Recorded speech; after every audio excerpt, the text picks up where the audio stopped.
Sesaat lagi Anda akan mendengarkan program Renungan Sahabat Seperjalanan bersama Pendeta Wendy Pratama. Selamat mendengarkan.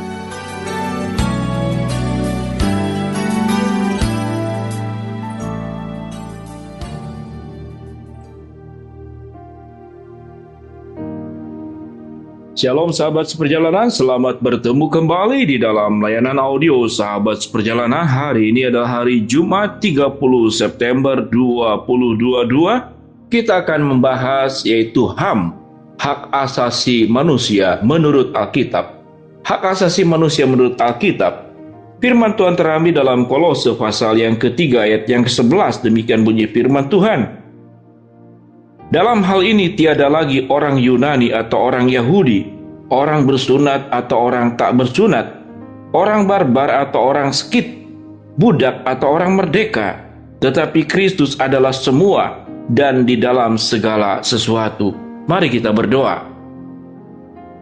Bapa yang di dalam surga, biarlah kami belajar memiliki hati seperti Kristus, pikiran seperti Kristus, dan kemampuan menilai, menanggapi banyak hal seperti Kristus yang menilai setiap manusia adalah berharga di mata Tuhan dan merupakan biji matanya Tuhan.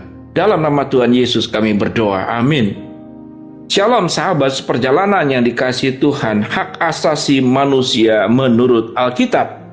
Di dalam Alkitab sangat dijelaskan sekali bagaimana Allah menghargai setiap manusia itu secara sama. Allah mencintai manusia itu secara sama, tidak peduli kita berbuat baik, kita berbuat jahat, kita berdosa banyak, atau kita yang berjuang hidup di dalam kekudusan. Tuhan mencintai kita secara sama. Jadi artinya, kalau kita percaya kepada Kristus secara sama, kita mati masuk surga, akan masuk surga juga secara sama. Tidak ada yang namanya surga tingkatan pertama, kedua, ketiga, keempat, kelima, keenam, ataupun ketujuh. Yang menjadi pertanyaan, kalau begitu tidak adil dong? Tidak adil dong?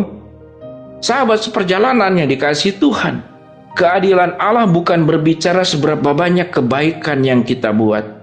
Keadilan Allah bukan seberapa besar dosa yang kita buat. Keadilan Allah adalah Dia tidak bisa bertentangan pribadinya dengan sifat-sifat Tuhan yang lain, yaitu Tuhan yang Maha Kasih. Kalau kemudian masuk surga itu adalah orang-orang yang hidupnya dalam kekudusan, maka yang dosa kecil, dosa besar, dosa biasa, dosa luar biasa, semuanya tidak bisa ada yang masuk surga. Karena ingat sahabat seperjalanan, di surga dosa sekecil apapun tidak boleh masuk. Jadi artinya, kalau kemudian masuk surga berdasarkan keadilan, mereka-mereka yang berbuat kebaikan banyak baru bisa masuk surga. Permasalahannya sahabat seperjalanan, yang bisa masuk surga itu bukan orang yang berbuat baik banyak, tapi orang yang tidak berdosa sama sekali. Dan orang yang tidak berdosa sama sekali tidak ada di dalam dunia ini. Dengan demikian, kalau berbicara tentang keadilan, bukan orang baik yang bisa masuk surga, orang yang banyak berbuat dosa kemudian masuk neraka, tidak. Kalau berdasarkan keadilan dan sifat daripada surga yang tidak boleh ada masuk dosa sekecil apapun, maka semua kita akan masuk neraka.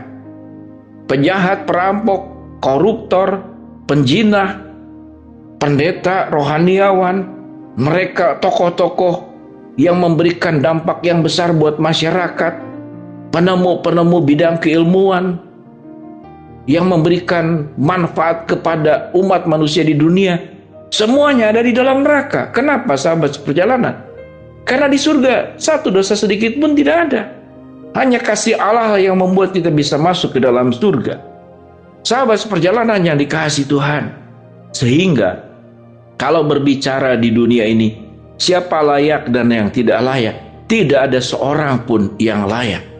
Kalau gitu sudah saja saya berbuat dosa saja kalau semuanya sama. Sahabat seperjalanan yang dikasihi Tuhan, kata kita hidup di dalam kekudusan, hidup di dalam kebenaran. Maka sewaktu kita membandingkan dengan orang yang hidup di dalam keberdosaan, kok tidak adil? Maka semua perbuatan baik, cinta kasih kita, hidup kita yang berjuang secara benar itu menjadi salah fokus. Fokusnya adalah Kalau saya hidup benar, berarti yang tidak benar harus dihukum. Kurang lebih pemahaman logikanya seperti demikian. Sementara orang yang hidup benar bukan berdasarkan fokus kepada perbandingan. Orang yang hidup benar itu berfokus kepada Allah yang memberikan anugerah luar biasa, sehingga kita diberikan hak untuk masuk ke dalam kerajaan Allah. Itulah fokus yang benar, sehingga Allah mencintai kita. Lalu kemudian bagaimana mereka yang sudah dikasih Tuhan, sudah ditebus Tuhan, tetap hidup di dalam kejahatan? Ada dampaknya, sahabat seperjalanan. Jadi mereka yang tidak menerima Kristus sebagai juru selamat, mereka yang tidak mengaku Tuhan sebagai Bapa dalam hidupnya, maka dia tidak punya hak masuk ke dalam keanggotaan keluarga kerajaan Allah. Sahabat seperjalanan, kalau itu bukan anggota keluarga kita, secara hukum dia tidak dapat hak waris surga. Tetapi kalau dia adalah anak kita, anak yang baik, anak yang tidak baik, sewaktu orangnya meninggal, hak warisnya akan sama secara hukum. Dengan demikian, sahabat perjalanan, biarlah kita melihat bahwa kasih Tuhanlah yang membuat sebetulnya ketidakadilan itu diubah menjadi kasih. Tidak adil, manusia memberontak, manusia melawan. Berkali-kali Tuhan mengasihi, manusia tetap memberontak, tetap melawan. Ketidakadilan, namun Allah tetap mengasihi dan mencintai kita dan menyelamatkan kita. Kalau Allah tidak membedakan, sahabat seperjalanan, siapapun kita dicintai dan dikasihinya, maka sifat daripada Allah tersebut harus ada di dalam diri kita. Apa yang firman Tuhan katakan? Dalam hal ini tidak ada lagi orang Yahudi atau orang Yunani, tidak ada lagi orang bersunat atau tidak bersunat, orang barbar atau orang sekit, budak atau orang merdeka, tetapi Kristus adalah semua dan di dalam segala sesuatu. Maka hak asasi manusia menurut Alkitab adalah sebetulnya setiap orang kita tidak punya hak apapun. Namun Tuhan memberikan sesuatu yang terbaik, terindah, sekalipun kita tidak berhak untuk menerimanya. Itulah anugerah. Namun tahapan yang berikut, sahabat perjalanan, bagi mereka yang hidupnya sembarangan, itu urusan orang tersebut dengan Tuhan, bukan urusan dengan kita.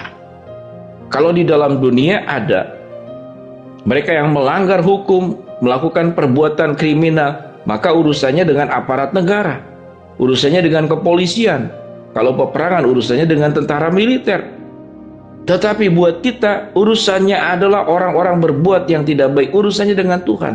Kalau itu adalah gangguan, maka kita perlu menyelesaikannya dengan bukan tujuan untuk menghukum, kemudian menganggap diri orang itu lebih rendah daripada kita. Tidak demikian. Allah menghargai setiap manusia dengan benar. Setiap kesalahan tentu perlu ada dampak secara hukum, secara sosial, dan juga ada dampak orang tersebut urusannya dengan Tuhan.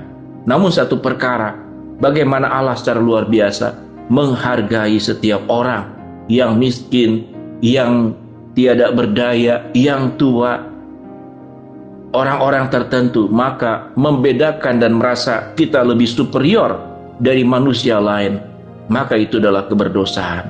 Mari kita melihat hak asasi manusia dari sudut pandang Alkitab, yaitu kita tidak punya hak apapun di hadapan Tuhan. Namun Tuhan tetap mencintai, mengasihi, mengampuni, dan menerima kita. Demikian sahabat perjalanan hak asasi manusia menurut Alkitab. Mari kita berdoa.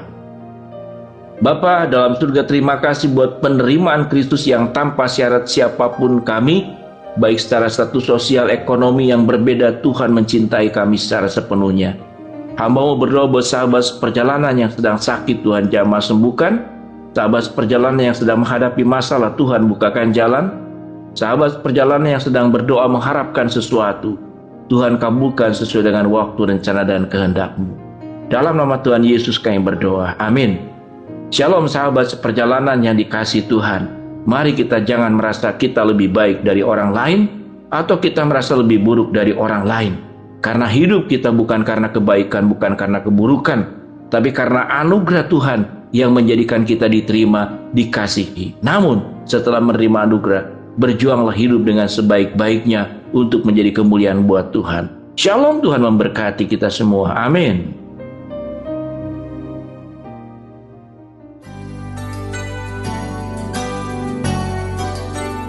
Anda baru saja mendengarkan program Renungan Sahabat Seperjalanan bersama Pendeta Wendy Pratama. Terima kasih atas perhatian Anda. Tuhan Yesus memberkati.